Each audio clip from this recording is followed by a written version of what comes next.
آج مجلس ہم کرتے ہیں، لوگ کہتے ہیں سیدہ نے بھی جواب دیا ہے، بندہ پڑھنے آتا ہے، لوگ مجالس کرتے ہیں، صفحے بچھاتے ہیں، مجلس میں مائیں بہنیں آتی ہیں، سیدہ نے کبھی بول کے جواب دیا کہ ہر سال مجلس کرواتے ہو؟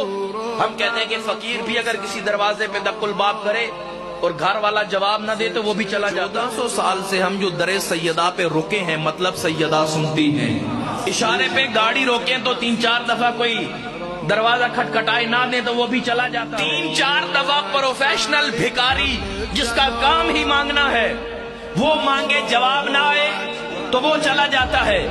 شیعوں سے یہ اعتراض کیا جاتا ہے کہ کیا تمہیں سیدہ نے کبھی جواب دیا ہے؟ مجلس سیدہ میں آتے ہیں جس طرح آج بیٹھے ہیں، کسی مومن کو اللہ نے اولاد نہیں دی، وہ کہے گا پروردگار میں حق سیدہ اولاد دینا، کوئی بیمار ہے تو پروردگار میں حق سیدہ شفا دینا، کوئی مومن اس دنیا سے چلا گیا، پروردگار میں حق سیدہ جنت دینا، پروردگار میرے پاس مال نہیں ہے، مجلس کے توفیل مال دے، پروردگار اولاد نہیں ہے، مجلس کے توفیل اولاد دے۔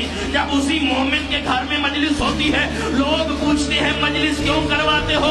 کہا وہ جو پچھلے برس سیدہ سے مانگا تھا ہم مانگتے ہیں، سیدہ بیٹے کی صورت میں لکھ کے جواب دیتی ہے۔